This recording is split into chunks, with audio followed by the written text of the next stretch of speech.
Hello, everyone. Good evening and welcome to the virtual presentation of the Wildfire Community Preparedness event.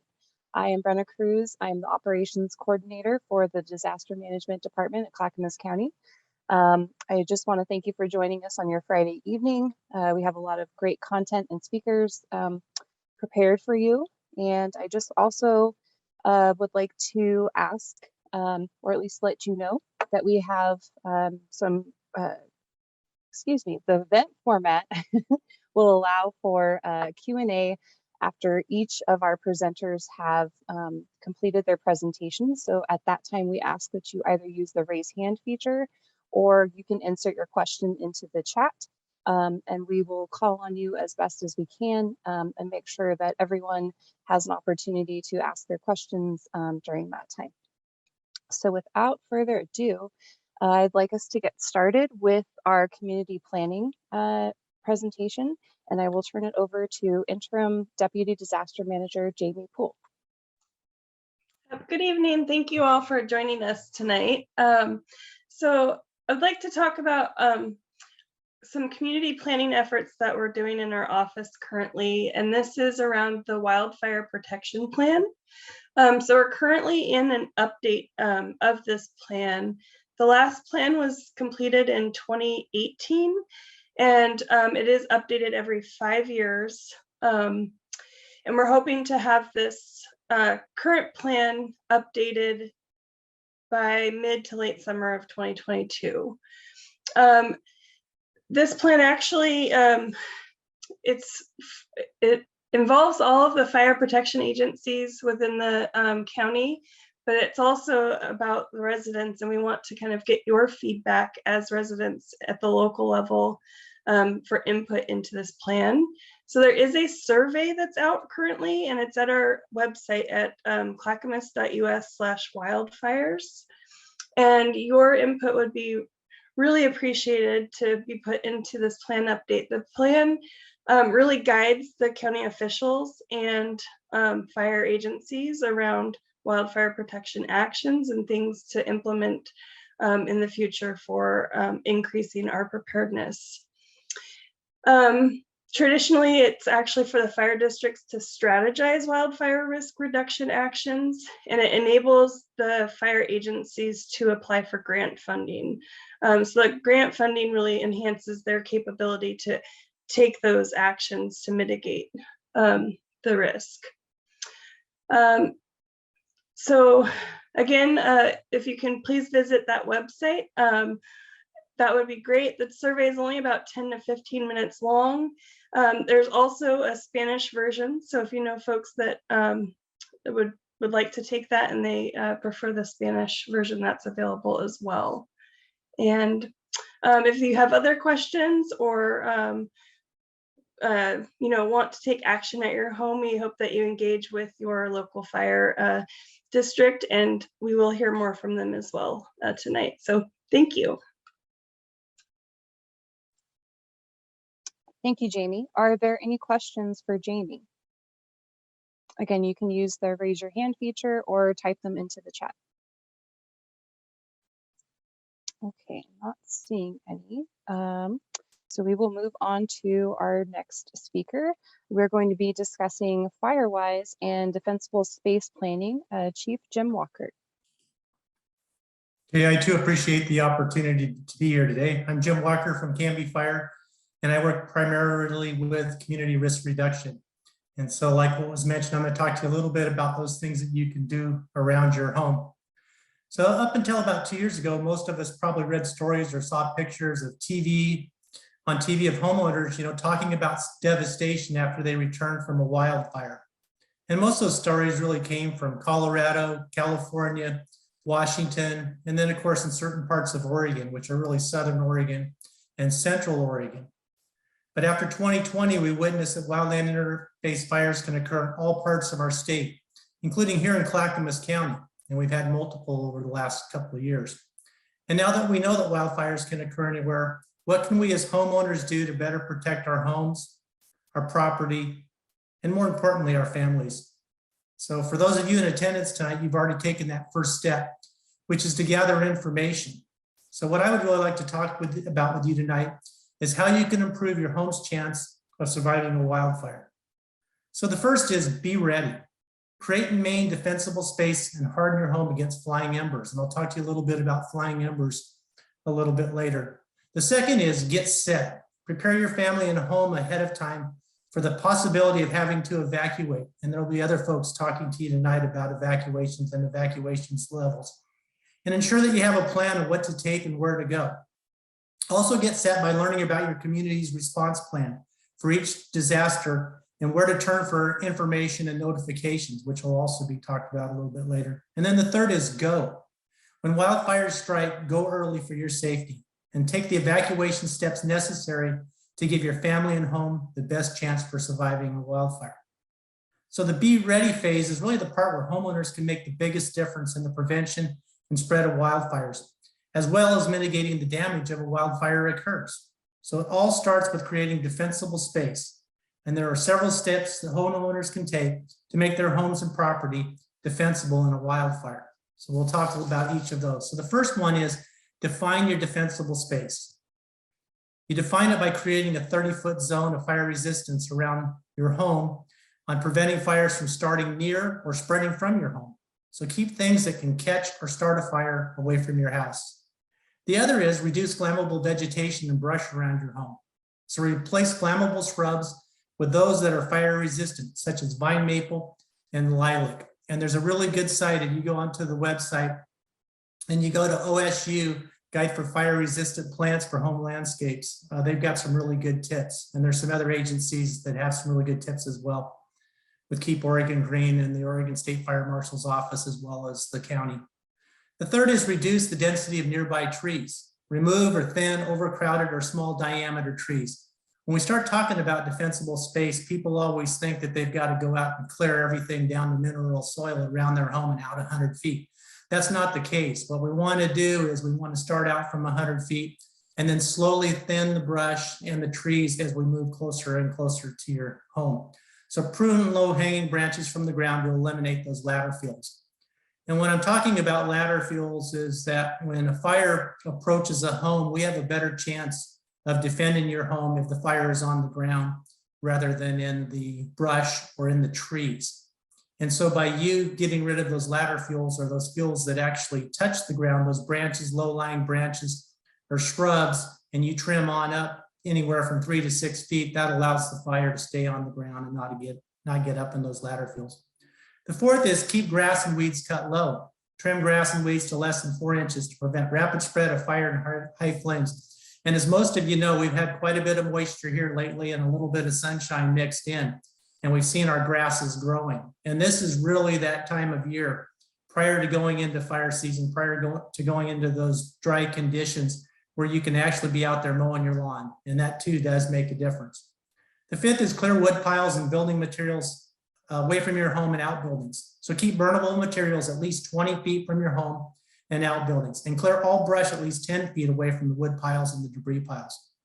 I know most people like to store and stack their wood as close as they possibly can to their house, normally on their deck or under their deck or off their back porch so that you don't have very far to go in the wintertime to create your fires. But what I'd strongly suggest now is as we move into the summer is get those piles and that debris away from the sides of your home. And the sixth, and then what this is really super important, is keep your yard and roof clean and clear pine needles, leaves, and debris from your yard, roof, or gutters to eliminate ignition sources. When most people think of fires and impinging their homes, they think of the fire running on the ground and then overrunning the tops of their residences. What really happens in most cases is that what we see is spotting from embers or spotting from pine needles, spotting from leaves, or debris that gets lifted up into the air by the fire and then lands on your roof. And it either starts up on the roof or primarily in the gutters. So I would suggest cleaning your gutters and cleaning your roof. The seventh one is keep address signs visible for easy access.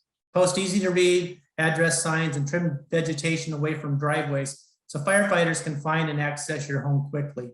So fire apparatus are big. So if we can't get the apparatus in up through your driveway, there's no way we can get in there to protect your home. So can we ask this question? Can we get to your property and your structure? And we also have to watch for narrow gates and overhead obstructions such as wires.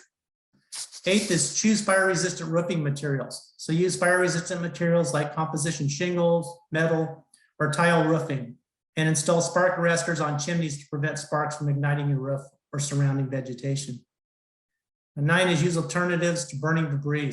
So instead of burning chip or recycle your yard waste. And although lightning does start fires, what we do know is most wildland fires are caused by humans. So do your part in trying to mitigate that by finding different ways to dispose of your debris. And that's what we're really asking you to do in May, is we really want you to be out there right now, trimming and doing all of that work. And then be prepared to respond to wildfire. Keep a 72-hour kit handy, know your evacuation routes, know what your neighbors have or what support they might need, and use a checklist to prepare to take whatever it is that you think that you may need to take. So not only does Defensible space give your home a better chance for survival, it also provides firefighters a safe area to work in and defend your home. So give us the chance that we can go in and safely be able to defend your home. So I'll leave you with these 3 items. 1 is residents should start today. Okay, let's start tomorrow. So everybody starts tomorrow by mowing your lawns, cleaning up your debris, limbing your trees, and removing that debris away from your property. And then 2, keep your vehicle full of fuel in case you do have to evacuate. And then 3, and this is going to be talked a little bit more as we have other speakers, is understand those levels of evacuation notices. So again, appreciate everybody being here. This is the first step for helping all of us to be better prepared at Defensible space. Thank you. Thank you, Chief. Is there any questions for the fire chief regarding Firewise Defensible space planning? And also just to let the participants know, we did drop into the chat the link to look up the fire resistant plants, if that is of interest for you.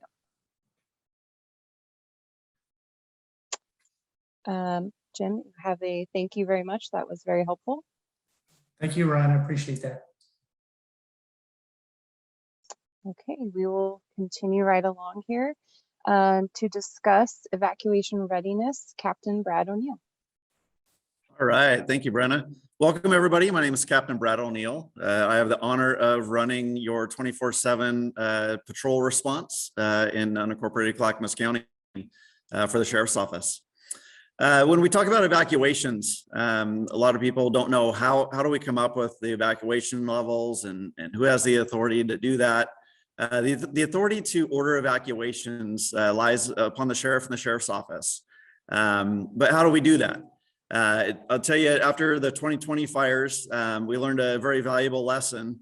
As soon as we hear about the fire, myself, Daniel Neibauer, and a representative from the fire district immediately call each other, text each other, and we all respond up to our 911 center so we can start getting a feel for how big the fire is, what direction it's going, how quickly it's going.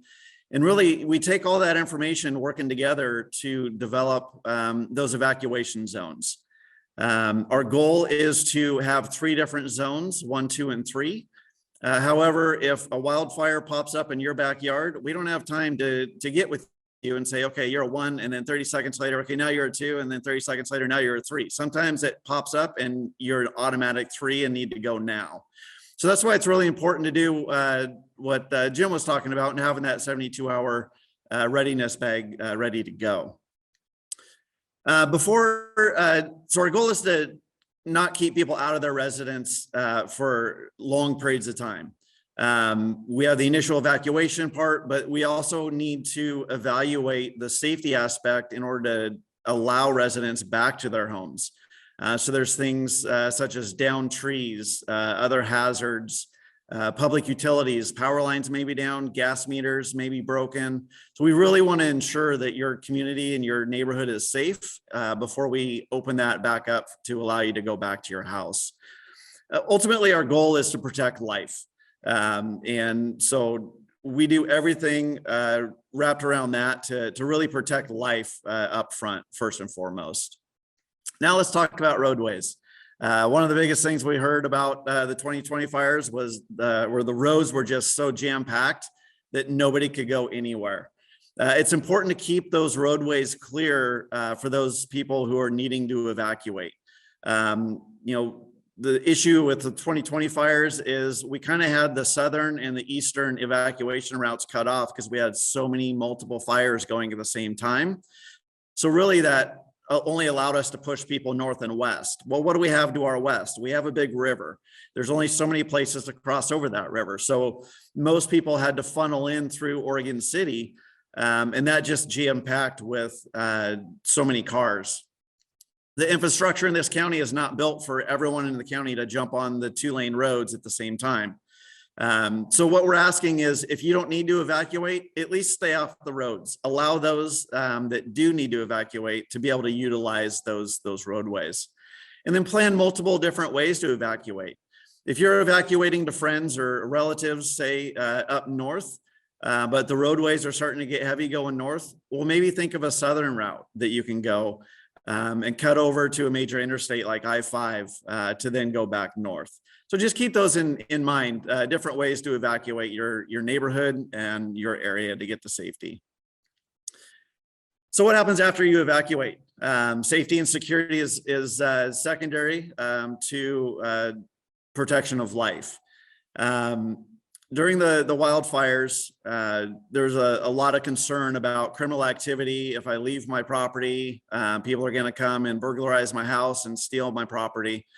I'll tell you, we typically have in the south and east parts of our county, out in the outlying areas, we typically have between 2 and 4 deputies working on a normal day.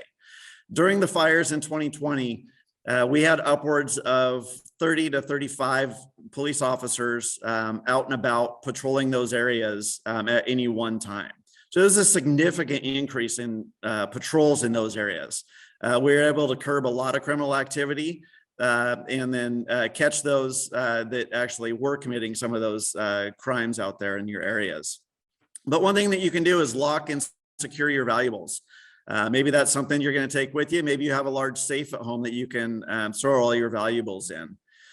And then security cameras and alarm systems. Alarm systems are good to notify us and you if someone is breaking into your residence or on your property. But really, with the technology we have nowadays, the live stream camera systems that go to your phone that you can get an alert to, we're going to respond a lot quicker to you calling us saying that you see someone on your property that you know is not supposed to be there than if we get a call from an alarm company that just says, hey, there's an alarm at this house. The first-hand knowledge of a crime occurring in progress is definitely going to be a higher priority for us to respond to. So I would encourage people to look into some of those systems to make sure that you're prepared for that. And then report any sort of suspicious activities. We discourage people from trying to take the law into their own hands. It's illegal for the police to set up roadblocks, and it's also illegal for citizens to set up roadblocks. So we highly discourage you from setting up roadblocks to check IDs of people to make sure they're supposed to be in an area. You know who belongs in your neighborhood and who doesn't. If you see someone that doesn't belong in your neighborhood, that's what we're here for. That's why we go to work every day to serve and protect you. So please give us a call, report that suspicious activity so we can get on it and prevent that crime from happening to begin with. So that's all I got. Thank you very much. And thank you again for taking that first step to join us here tonight. Thank you, Captain O'Neill. Oh, perfect. Mary, please go ahead and unmute yourself and ask a question.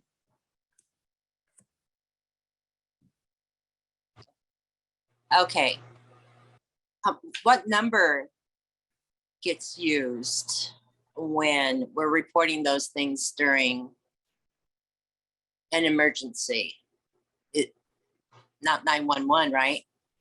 The phone number? So it really depends on the situation. If someone is actively committing a crime on your property, then 911 is appropriate. If you just see someone kind of milling about, is parked out in front of your house, then the non-emergency phone number, 655-8211 would be the non-emergency phone number to give us a call. Okay, thank you. Thank you, Mary. You're welcome. Okay, I have another question. Can I do that? Yes, absolutely. Okay.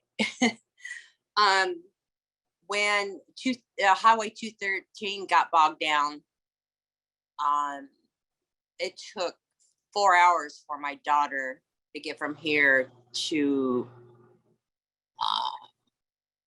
Gladstone. And I discovered then that she was not aware at all of any other ways to get from point A to point B. And I was surprised because she has, a cell phone and all those kind of things. It's like, why stay in line? But she was afraid to go in any other direction. She felt would be best to stay where most of the population was, other than like taking a left and going down Central Point or something like that. So how do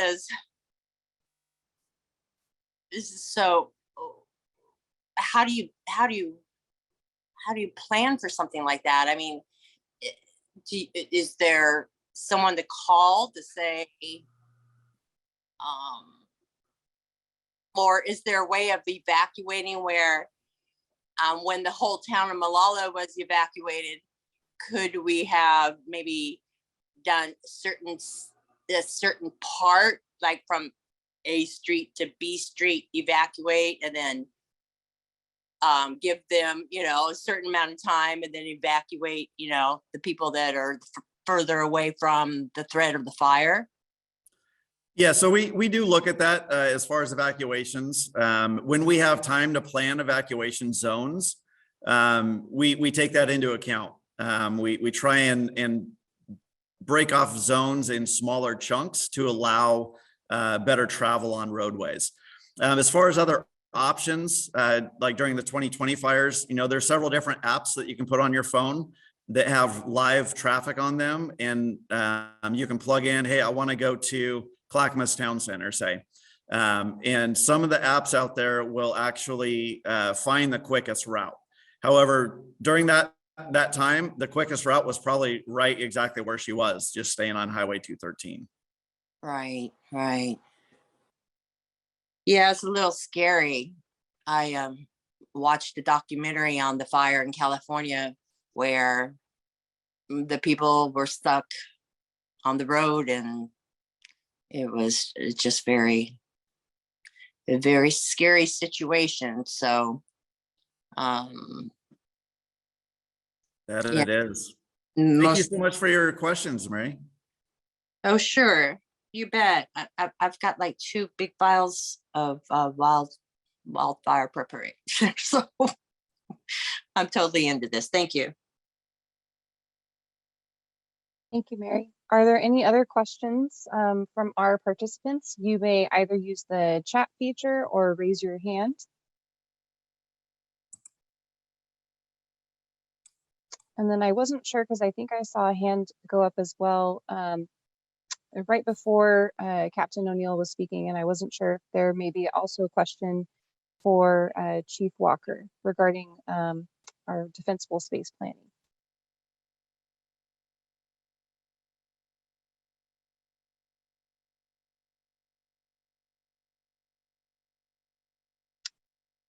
Mary, did you have another question? I do for Jim. Yes, can be. I have a driveway that a fire truck is not getting up. Okay. It's just yeah, not planned out real well. Okay. And no hydrants for anywhere over here. I don't know everybody else, but there's not a hydrant anywhere close. But we do have a lake to draft out of, but you know, that, and so that's always an option.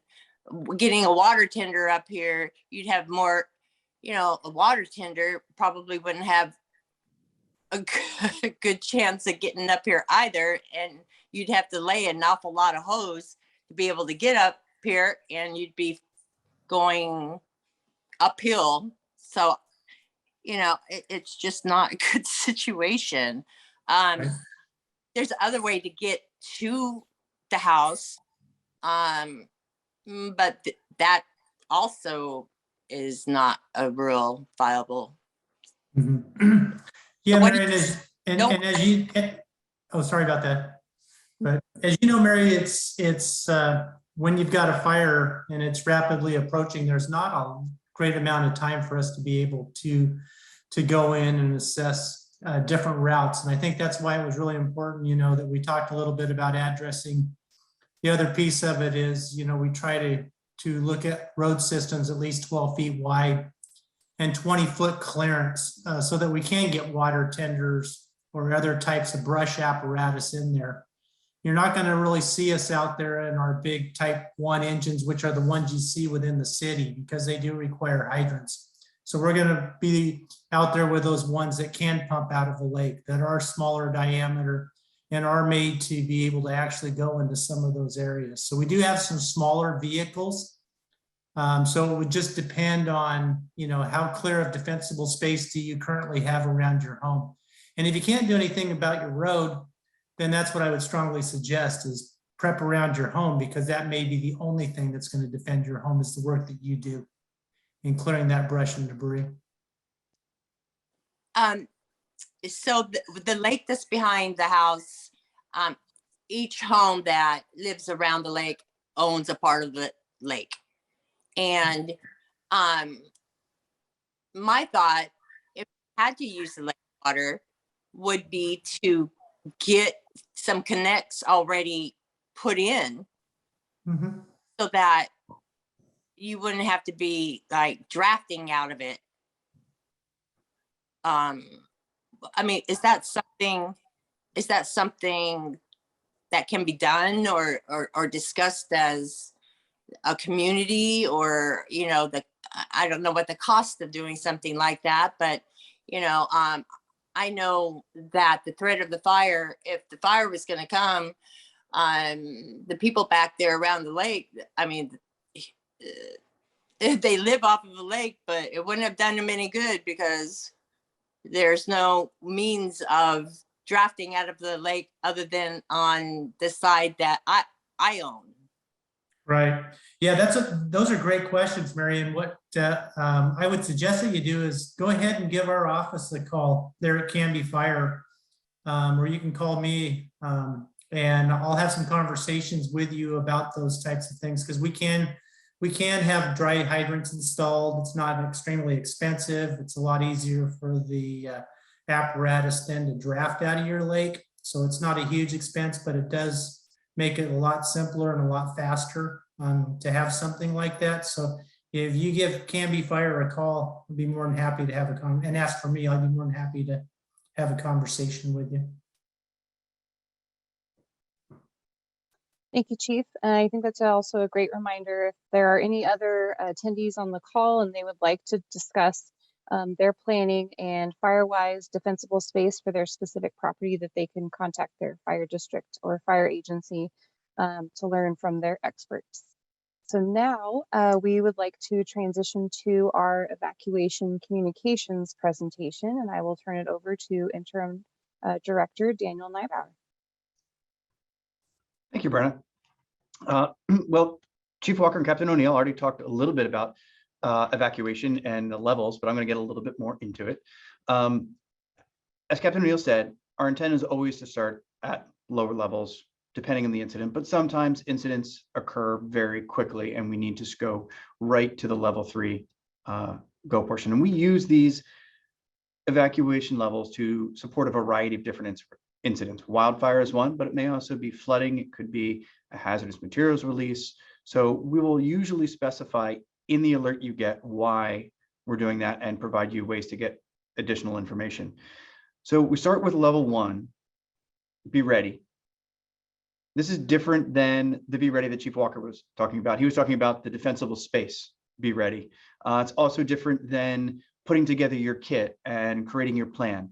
This is when we're looking at, we know there is a incident in your area. There's a hazard in your area that we want you to be aware of. We want you to be a little bit more alert and connect to sources of information. And we'll include generally a county website where you can find information, but it's also good to check the news and keep abreast for other sources of information that you may have. At this point, if you have individuals in your household at a level 1 that may have some mobility needs, maybe older adults, anyone with access and functional needs, that may be a good time to consider getting prepared a little bit earlier, act a little earlier than normally. But it's generally just to be aware. And particularly if we have other evacuation levels going on, we would say, stay home, be aware, let those that are closer to the hazard evacuate first and get moving. So this is the time to maybe get your evacuation kit out of the closet, make sure you know where your car keys are, and just be ready, refresh any items that may be in there, pet foods, medication, important documentation, just make sure that they're in your kit, identification documents and things like that. Make sure you have those. And so that's level 1. Level 2 is when we know the hazard's moved a little bit closer and we're potentially going to send you the next level alert with less notice. Maybe at this point, want to put your evacuation kit into your car. You may want to contact those that you may go, that are out of the area that you may go and be visiting and staying with, and try to find where that safe location is. Again, this isn't a time where if you have folks with mobility needs, older adults, younger children, access and functional needs, anybody who needs more time to evacuate, perhaps pets or livestock, if you haven't evacuated them at level 1, you may want to consider doing that now, because again, you're not going to get a whole lot of notice for the next level, which is level 3. And that's saying evacuate now, leave immediately. It's unsafe. There's a life safety hazard right there. This is likely the last notice that you're going to receive. And once we put that, we're going to ask everyone to stay out of that area until we know it's safe again. If you haven't had your kit or gotten your kit at this point, this is not the time to go looking for it. This is not the time to go pack your kit. Once you receive that level 3 go alert, it means it's time to evacuate now. It's time to get in your car and just leave. So what kind of information will you have, and can we provide you to do that? The next presenter is going to talk a little bit about public alerts and how to sign up and how they notify you. And so that's one of the best sources for getting this information. We're generally also going to include a website page that could have other information. Sometimes we put a map up that shows the evacuation levels. We're going to put the information as we receive it there.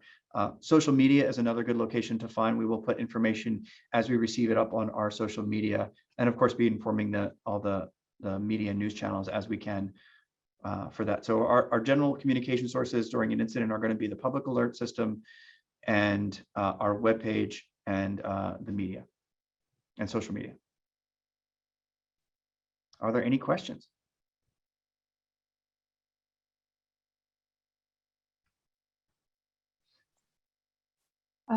Chris Chase, please unmute yourself and go ahead and ask your question.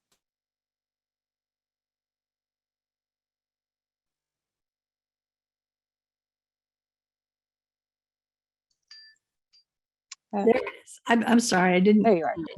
Yeah. Okay, so when you say go now, how far away is the fire? I mean, because everybody's going to want to leave at once, and I'm just wondering how many minutes do you have to get out of the area?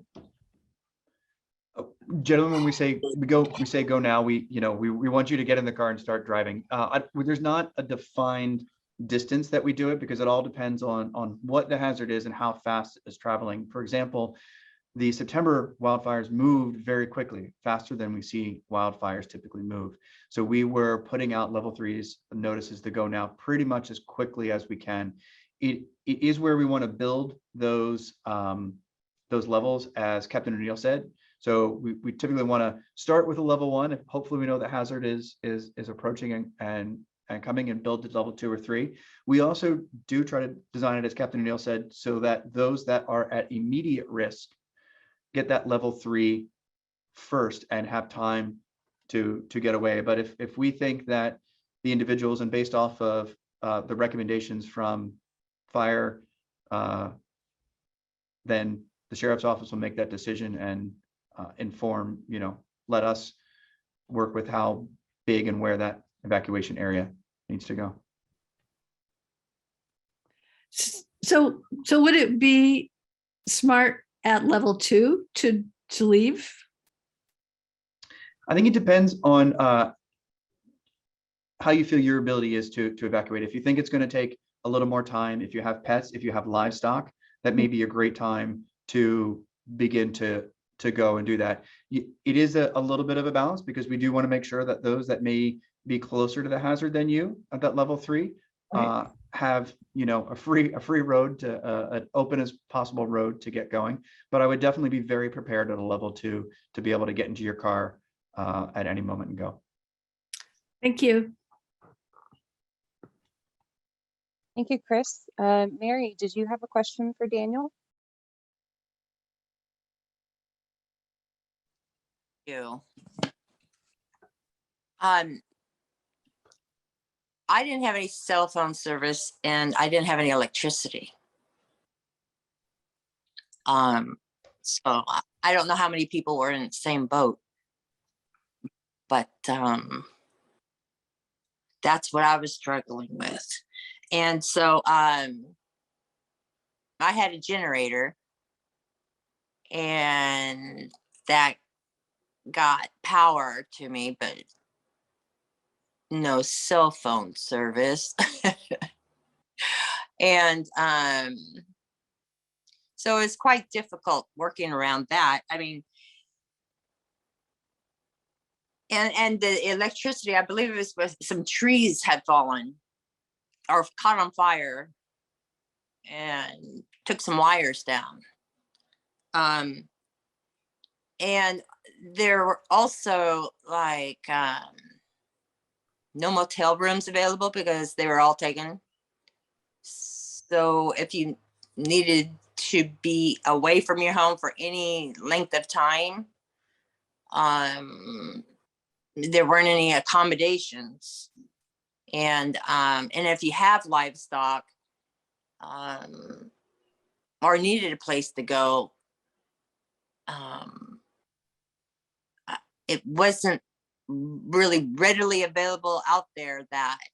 And I guess that's something, I mean, that's what you need to do, is you have to pre-plan for that and find out, who's available to, who's willing to take your livestock on. Is it can we take it to the county,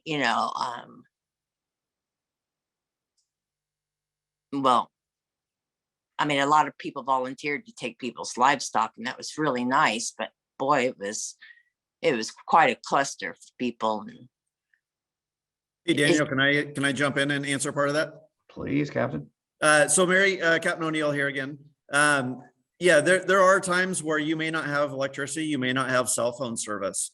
Part of the other things that we were doing here at the sheriff's office and the partner police agencies that came in to help us is we were going door to door in all those level 3 evacuation areas. Your police officers in this county went to over 8,000 different residences to make personal notifications to make sure that people had that word. So we do have that built in to those evacuation processes as well. Thanks, Captain O'Neill. And I'll add a couple more. And I think maybe JB was going to say the same thing that I was, which is public alerts. Once you sign up for public alerts, you can receive the alerts on multiple different devices and ways. And I won't take too much of the news that Jamie's going to share with you a little bit, but she'll explain what those different sources of ways to begin alerting are. In terms of places to be, that's definitely agree with you, Mary, that planning ahead and being able to talk to people and knowing where you're going to go is very helpful. Clackamas County will, if we're doing evacuations, we'll also be working with the Red Cross to open up temporary shelters. And if it goes for longer than that, the Red Cross will work with us to making sure that the shelter is open for that period of time, so that folks have to go. And also Officer Kraft is going to talk a little bit more about animals and ways to be prepared. So I won't take away her news and information either, but she will definitely provide some of that information shortly. Thank you. Yeah. And Danielle, if I could just add to, I will go into the technology of public alerts, but it is technology, and we do know that things fail and have issues at some point. So I would also recommend just being situationally aware, and if there's things, if you know that fire's around you and things are going on and you are in an information gap at your home and you don't have electricity, you don't have a cell phone, it might be a good time to get out and get somewhere that you can get more information about what's going on at your address or around you.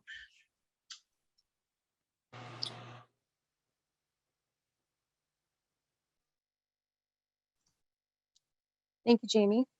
I'm not sure if there are any other questions. I'm not seeing hands raised or comment in the chat. Oh, there may be a question. Thank you, Ryan. It says, I work for Mount Hood Center and Equestrian Center in Boring. I believe we have previously provided stalls for displaced livestock and farm animals during fires.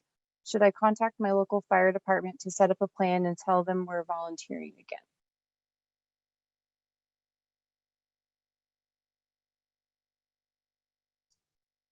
That's a great question. I will let Officer Kraft.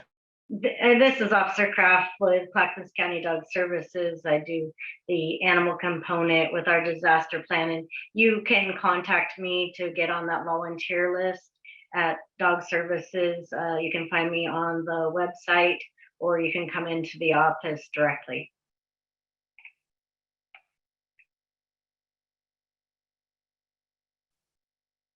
Thank you, Officer Kraft.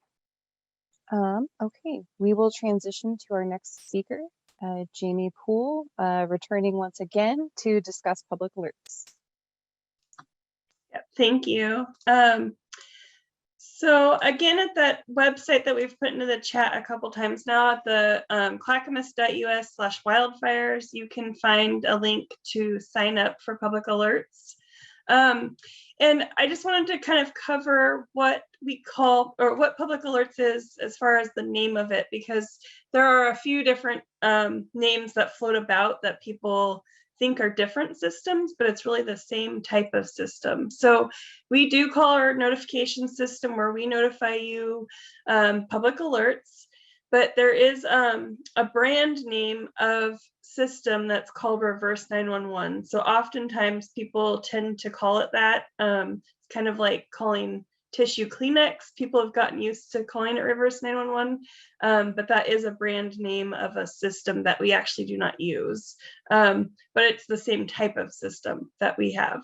That we are in partnership with OrAlert. So Oregon State has done a large procurement and push out of these notification systems to all the counties in the state. But we all have individual systems that we require you to sign up at the county level. So if you go to the OrAlert website, you'll be directed back to our county system where you can sign up. So going to our county website will get you there as well.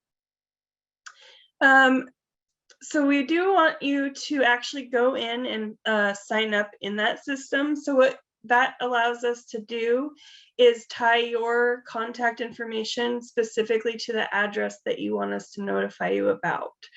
So if you go in there, put your email, put your cell phone, say you want a text message to your cell phone, a voice call. You can also sign up for, I think you can sign up for about up to five addresses in your one account. So you can, if you have, somebody that's may need assistance, if that you maybe care for, you can put their address in there as well. So you would know that if something's going on at their address, you can get that notification as well.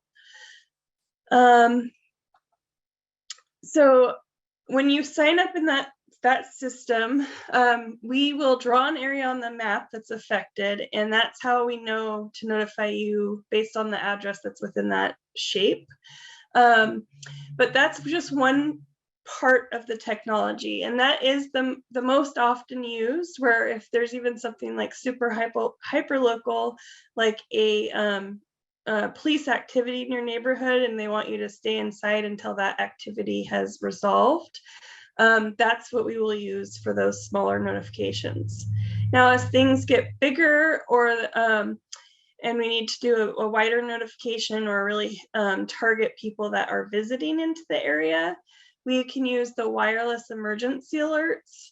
And that technology, we do not actually need you to sign up for. That technology is based on your smart device being wireless emergency alert capable, and having the technology that will receive that alert from the cell towers in the area. And we can draw an area on a map and try to target that area specifically, but there is oftentimes, well, a majority of the time, it will overspray and capture people that are on those cell towers that are not in the affected area. So that's when we send those, and there may be confusion about getting the alert, but you're not in the area. So we are working on a lot of templates to make sure that there's more, location specific information, but we are limited on the characters for those alerts. So we are really trying to drive people back to our website, get used to going back to clackamas.us to find more information when we activate and have those go out. Then another piece of technology that we are able to send alerts to from the system is the emergency alert system. So those messages go out via television and radio. But when we send those messages, it goes to the entire Portland metro media market. So although it would be focused on part of or all of Clackamas County, the whole Portland metro media market is going to get those alerts. We have worked really hard over the course of the last year to refine our templates in there in the system for wildfire. So we have the same kind of information, or the same levels. You'll hear the level 2 or level 1 be set, level 2 get ready and go. So all of that information will look the same as what's on our website. And so you will be familiar with that information. And again, directing you back to our evacuation map if we have that available. So again, really want you to visit that website, clackamas.us/public alerts, and sign up. And if you have any questions, please let me know. There might be something in the chat. I saw that kind of moving along here.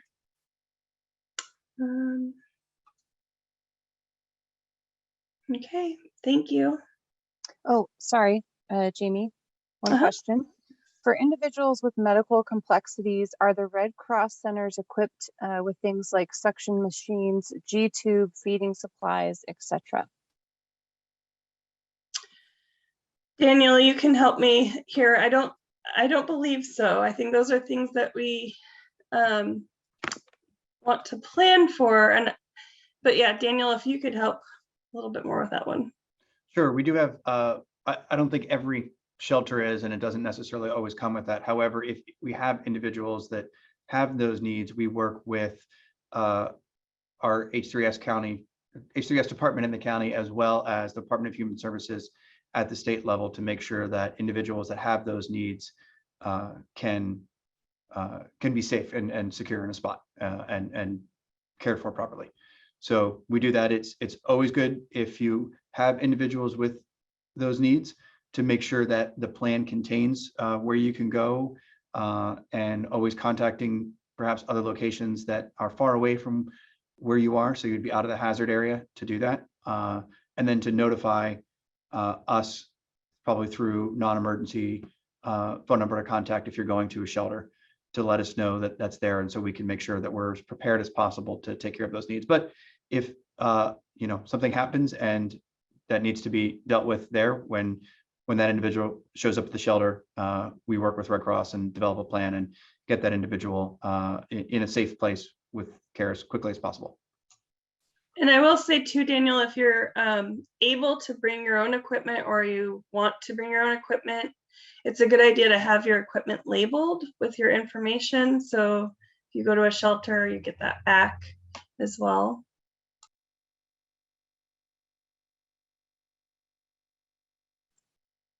Thank you all. It looks like Mary has another question for us. Mary, please unmute yourself.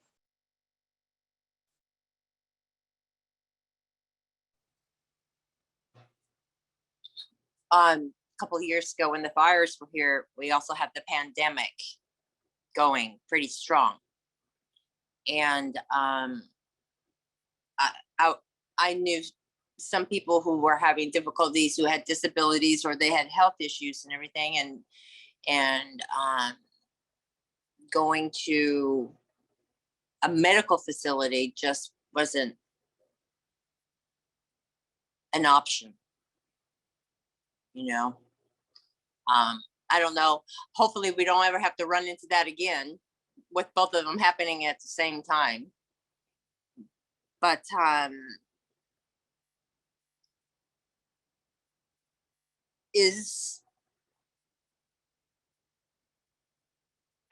what can they do? I mean, can they go to like an adult services like facility or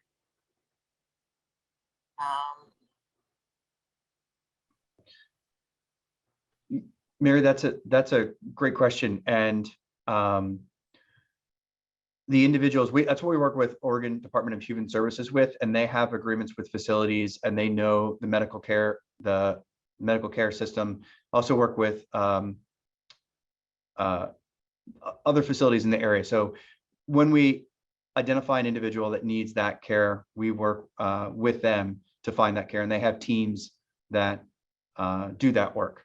So I would recommend having a plan if they know someone where they can help. If they go to a medical facility to get treated normally, to talk to them about their plan and how they can receive treatment. But again, if they need be, we will have teams of individuals ready to make sure that person continues receiving care. And often, if they're already in a facility, not often, if they are in a facility, that facility has a plan for what to do, and we'll take care of those individuals. And often the home care programs out of hospitals and facilities also have a plan and work with individuals on that plan. Thank you all. If there are no further questions, we will turn it over to our wildfire mitigation and resiliency team with PGE to discuss the public safety power shutoffs. Brett? All right. I want to say thank you for having us. I really appreciate the conversation so far. Wanted, first of all, to just jump on a couple of things that I had heard around the preparedness. And I think that's a very, very important topic, and wholeheartedly agree. And at PGE, we definitely look at, we're talking here tonight talking about wildfire preparedness, but just understanding there's, the types of weather events, the intensifying weather events that we've experienced in in this area in the last couple of years, with the windstorms in 2020, the ice storms in 2021, this record snowfall early spring. It's just a number of hazards that seem to be intensifying in our area, and just making sure that we're prepared for all of these hazards. And I hate to even speak of the Cascadia subduction zone is. That's definitely something that's on our mind as well. So just making sure that, as we're talking about planning, it's each of these, there may be different factors depending on the hazard, and making sure that we're continually looking at that. First thing I wanted to talk a little bit about tonight is on our wildfire mitigation. PGE, we just issued our first wildfire mitigation plan with the PUC that was approved and in action, and that was as of April of this year. This wildfire mitigation plan, it shares our company's focus and strategy as far as how we're trying to mitigate wildfire risk with our assets. Also looking at trying to communicate our operational posture, how that changes during wildfire season. And lastly, making sure that our assets would be resilient in the event of a wildfire. So making sure we're not having to go back and rebuild assets if we did have a wildfire in our area. Wildfire season usually begins May, June timeframe. For us and for most on this call, wildfire mitigation, it's a year-round activity. One of the things we focused on since 2019 is enhancing our wildfire mitigation inspections, especially in these public safety power shutoff areas, which I'll talk about here in just a minute. Those inspections were focused on ignition versus reliability, and that's really a shift that utilities have made over the last several years, looking at wildfire risk. PGE crews, we're working year round to keep trees, branches, really managing the vegetation to keep clear of our power lines and overhead infrastructure. We manage around 2.2 million trees in our right of way. So we're actively managing those trees and trying to manage that vegetation to keep it away from our power lines. And there's another 2 million trees that based on just they could fall into our power lines outside of the right of way that they're out of our ability and scope to manage. Those 2.2 million trees are around like 10,000 miles. We have about 12,000 miles of distribution lines in our service territory that those 2.2 million trees are around. And so for just our vegetation management alone, and the work that we're doing this year is going to be a significant amount of our budget and focus. Another thing we do, and we've documented in our wildfire mitigation plan, is we replace and also modify a lot our electrical equipment entering fire season. So it changes the way in which our equipment operates. Typically outside of fire season, again, we're focused on reliability, so minimizing outage impact to customers. When we enter fire season, we change the way our system operates. So customers could see some longer duration outages during these times, but we're making the decision to operate the system differently to minimize and mitigate the risk for our equipment to cause a wildfire. Also, I would just say our wildfire mitigation plan, it's a publicly facing document. It's out on our website, and I'll drop the website link into the chat at the end of the discussion. I would say if you have the opportunity, take a look at it. It's open for public consumption. If there's any feedback, any questions, we definitely want to hear those, and we're focused on continuous improvement in the way that we're mitigating that fire risk in the region. And so and one other thing I would want to bring up around the wildfire mitigation plan, it also outlines aggressive capital plans that we're implementing as a company to reduce fire risk to our customers. So some of those techniques that we're using to reduce risk would be undergrounding distribution lines where we have overhead facilities in these higher fire risk zones. Could be putting on insulated wire on our conductors. If you look at our conductors, as you're driving down the road, the poles and wires, typically those conductors are bare wire. In these high fire risk zones, we are installing insulated conductor to reduce the potential for an ignition. We're also changing out the types of assets that we have across the service territory. Again, it's focused on reducing that chance of our equipment potentially causing an ignition when it has to operate. So the last technique and what was teed up is around this public safety power shutoff, and this is our option of really last resort in trying to manage an ignition from our equipment in our service territory.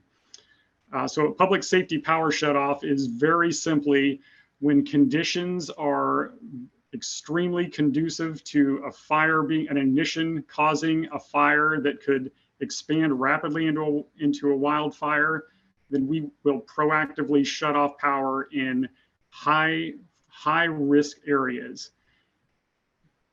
For 2022, we have 10 high risk areas in the Portland greater metro area. That compares to we had one area back in 2020. That got expanded to 7 areas in 2021, and now we're up to 10 areas in 2022. So those areas, they're based on a number of factors, but it's 100% based upon risk. So we've done some advanced data modeling, risk analysis. We're evaluating multiple scenarios and looking to assess where our equipment could potentially, if it caused an ignition, could potentially cause a fire, could cause a larger fire. So based on that, we are looking at things like, I guess factors that go into that would be, is there vegetation in the area? How fast we can respond, population density, those types of factors. And for these high risk fire zones for 2022, just as a point of reference, we have around 900,000 meters in the greater Portland metro area. For us, enacting a public safety power shutoff would impact around 3% of our customers, or around 30,000. So one thing I would also say is, I'm sure one of the questions would be, when would we enact a public safety power shutoff? Typically, if the weather if it's just hot, like during the heat dome, this was not something that we would have to employ. What we're looking at is extreme weather conditions that include high winds. So if we get into high temperatures, low humidity, looking at whether we have red flag warnings, fire weather watches. If all of that is true, we're not going to call a public safety power shutoff. When you add wind to that equation, that's what would tip us over into evaluating whether we need to disconnect power for the safety of the region. When we do call a public safety power shutoff, one of the most important things is communicating across to everyone. It's going to be communicating to our public safety partners, impacted customers. We'd be doing this through a variety of methods. So for customers, we contact our customers in the way they want to be contacted, whether it's email, it's text, it's phone. Customers have the ability to sign up for those preferred methods of contact on our website. For our public safety partners, we have very rigid communication protocols that we're going to have to make sure that everyone is aware of if an event is impending, and we're typically going to be able to plan up to 96 hours in advance of a public safety power shutoff.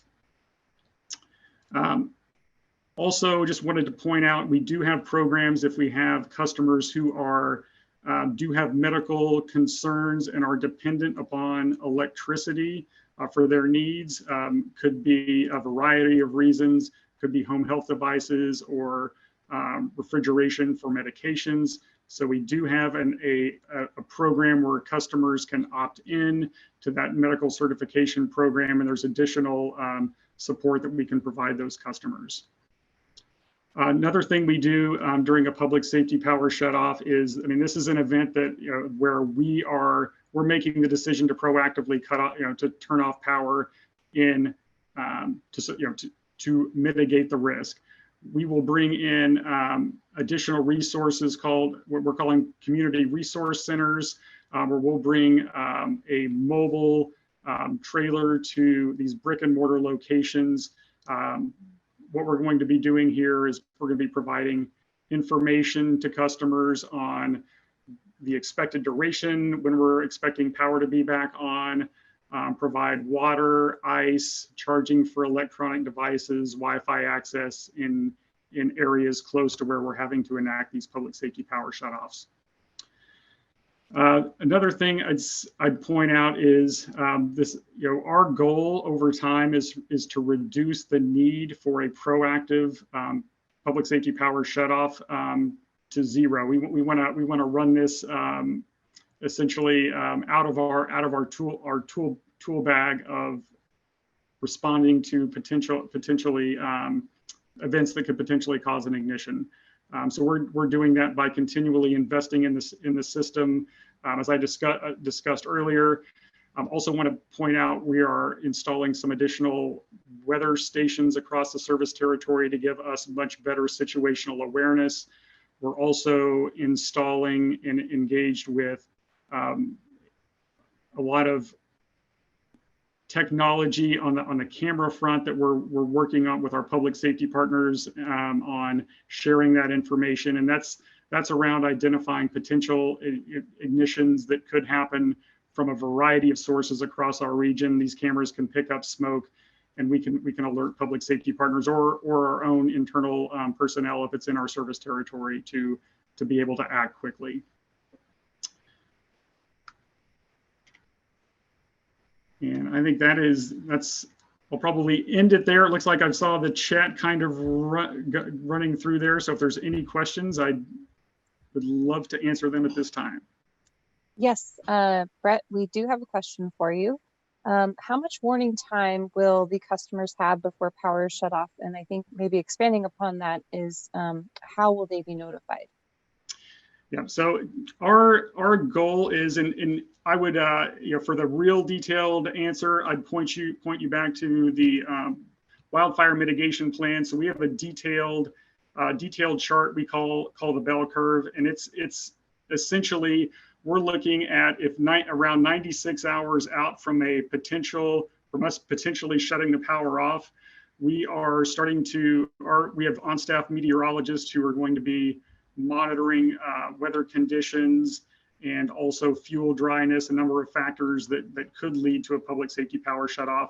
This is typically, we believe we're going to have about 96 hours in advance, and that's our goal. And knowing that it may not happen things may not happen to plan every single time, but that is our plan and goal is at 96 hours for us to start to being able to identify those potential impacts, and we'd be communicating in that 72 to 48 hour range. So trying to give customers at least a couple days notice.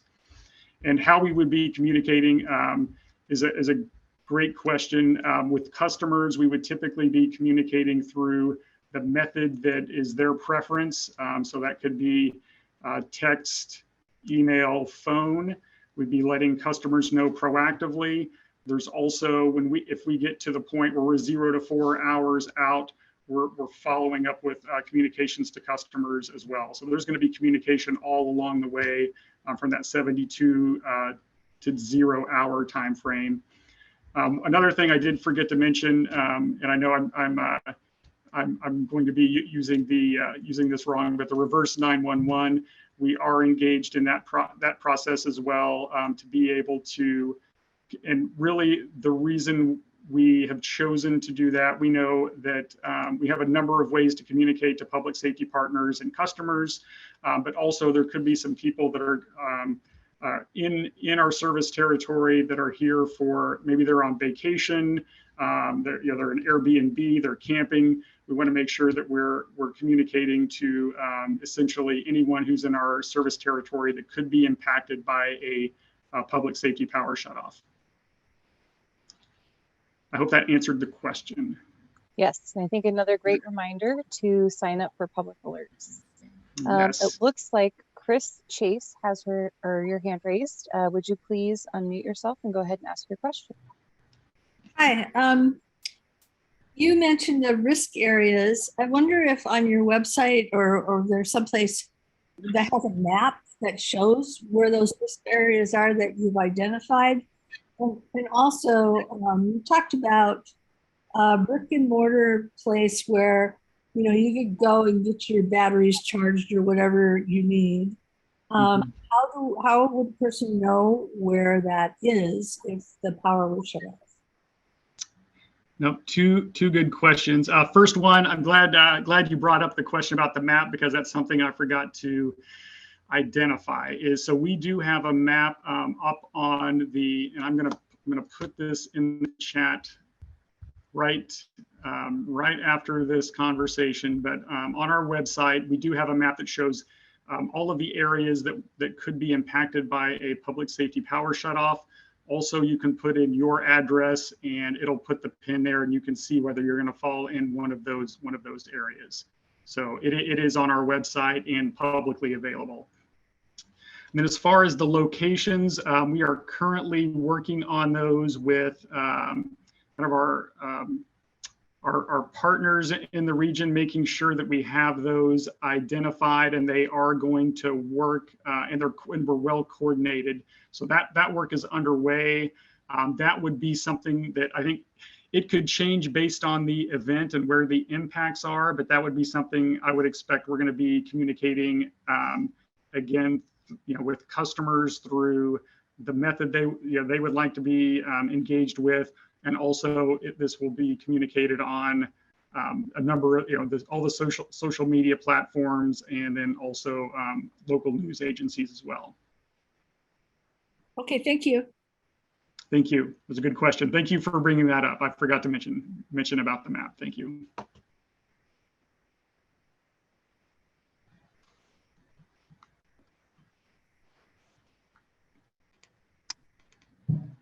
Okay.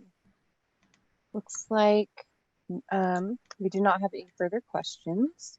So thank you so much, Brett, for your time and all of that information. That was very helpful. And we'll be turning it over to the Director of Public Health Services, Philip Mason Joyner, to discuss wildfire smoke exposure and your health. Thanks, Brenna. Thanks so much, everyone, for tuning in this evening, for your engagement, and for doing your part to create a healthier community and safer community. And it's great to be on this panel with my colleagues who care so much about Clackamas County. Yes, I'm here to talk just a little bit about wildfire related health risks and what you can do to prepare yourself and others for when bad air quality enters our community again. Toxic air quality is the #1 concern that when these events happen, that we get a lot of phone calls at the local health department, concerned about from schools, concerned about if recess or sporting event should happen, concerned about folks who work or are doing daily activities outside and if it's safe to do so. Wildfire smoke, it does pose some health risk, and it is something we're concerned about. Both short term, what you would expect, irritated eyes, sore throat, irritation to your lungs, dizziness, but it can also lead to some chronic illnesses and diseases that we want to do all we can to prevent. So things like asthma, COPD, lung disease, heart disease, cancer, and more. From a public health perspective, the individuals who are most at risk that we're really concerned about when these incidents happen are older adults, folks with ongoing heart or lung conditions, pregnant women, small children, and then people who work outside. We'll put in the chat some of the resources around key actions that you can take when there is poor air quality. And I'm just going to hit on a few of the highlights.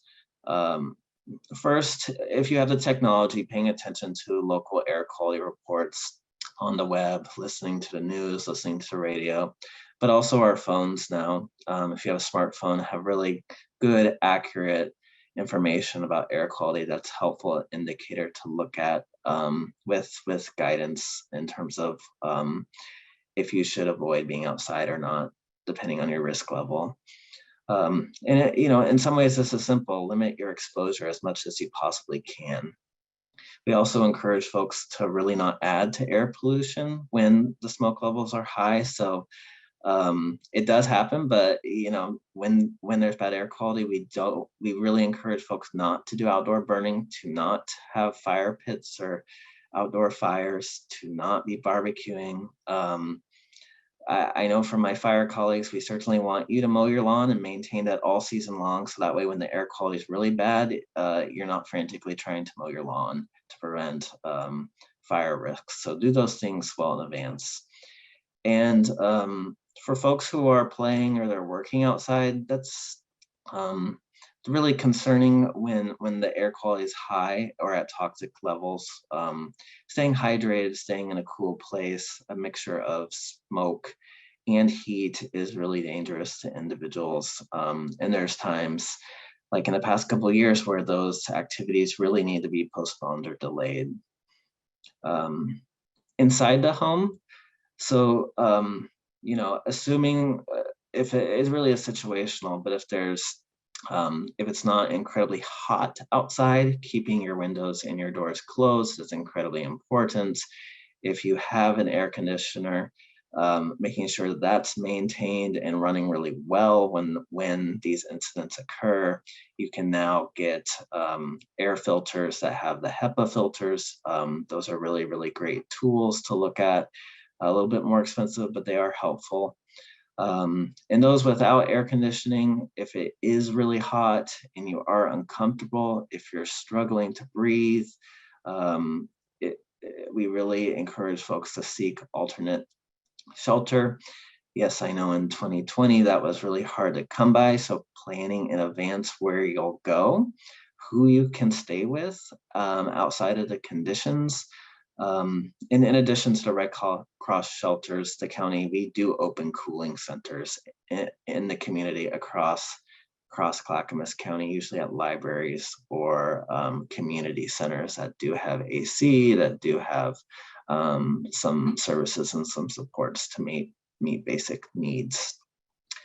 I also recommend that folks, you know, with underlying health conditions, that you really are proactive in staying in touch with your healthcare provider.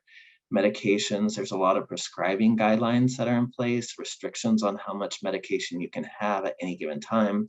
You don't want to be in a situation where that week that there's a wildfire incident, that there's poor air quality, that you are running out of medication and aren't able to get into a pharmacy. We really want to encourage folks to, of course, prepare and plan in advance.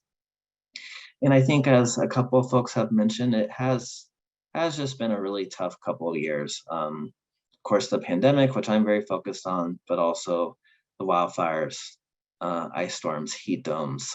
It's just been a whole lot that we have faced and experienced and had to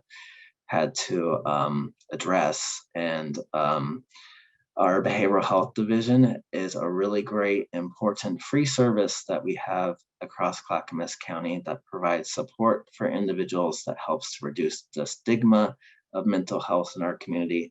We've been through a lot, and there's great resources available to help. We also have staff that work 24/7. It's a crisis and support line.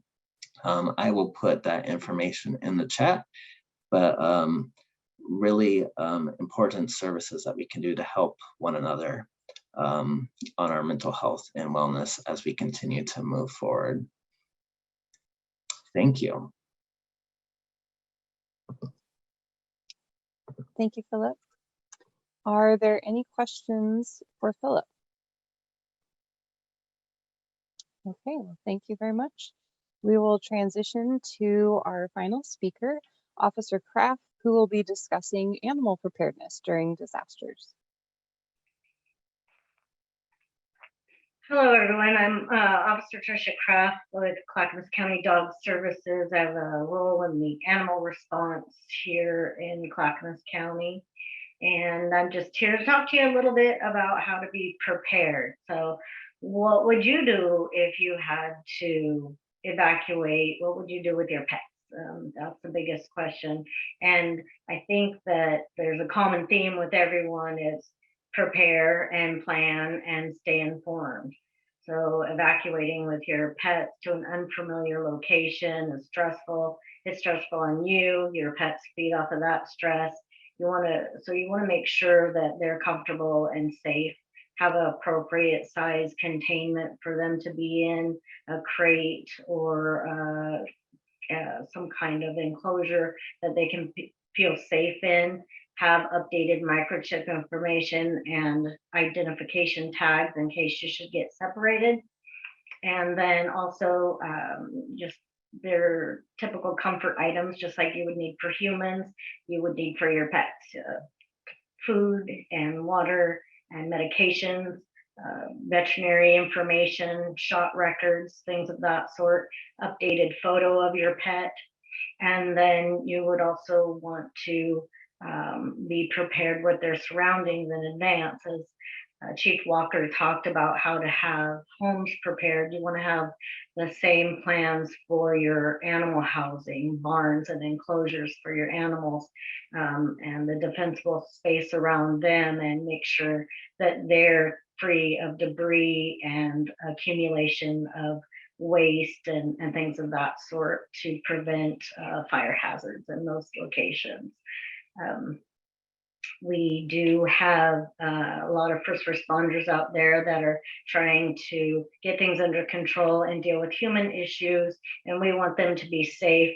And if they have to deal with the animal issues, it's a lot more difficult for them as well. So have a plan for your pet and make sure you try your best not to have to leave them behind if you should have to evacuate. And that includes livestock. So I know it's sometimes difficult to evacuate livestock because they're large animals, but you want to have a plan in advance to contact your neighbors and friends and other people that have like animals and in other parts of the county to maybe be able to trade spaces and go to a space that is not at risk. And if you practice that in advance, your animals will be more comfortable with that. So we have a lot of that information on our website and also on the event page for the wildfires. And those things will also be in our public alerts if we should have an evacuation. Usually there's information on pet-friendly evacuation shelters, or at least co-locations where you could be housed next to your pets and help to care for them while you're waiting to get the green light to go back home. So I hope that answered some questions that you have.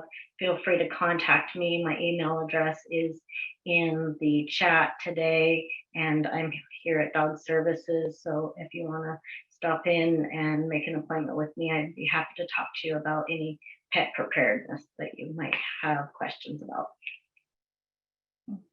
That's all I have, unless I have a question. Thank you, Officer Kraft.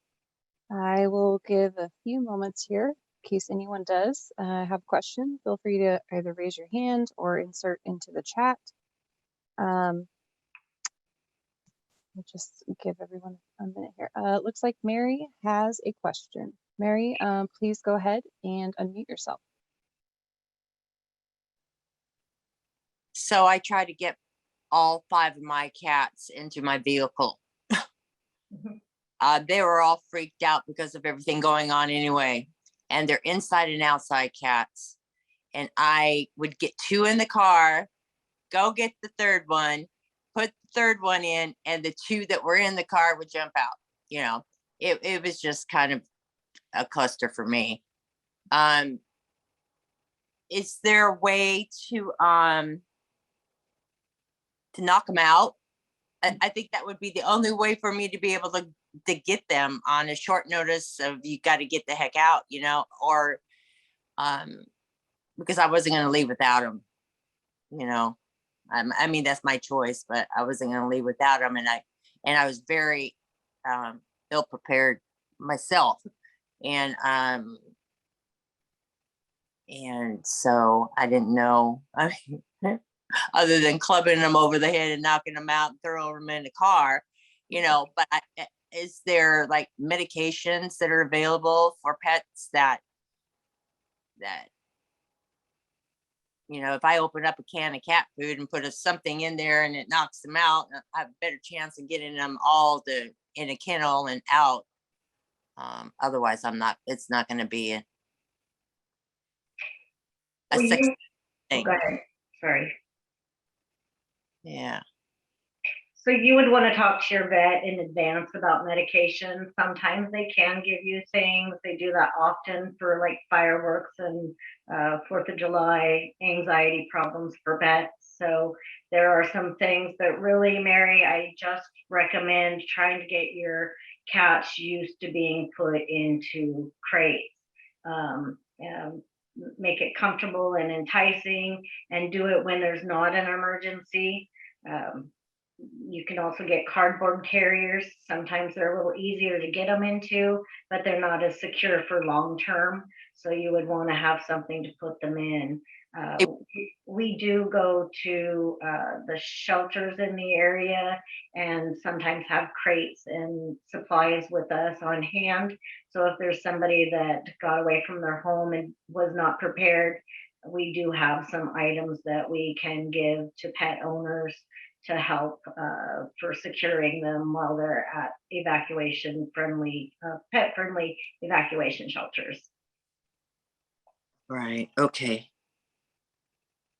But train them, try training the cats and get them used to it. They're very food motivated. So sometimes just throwing some treats in there and letting them mosey around, walk in and get them when you're not trying to do it in a hurry, will get them more comfortable with doing it when you have to do it. Just be prepared and make a plan in advance.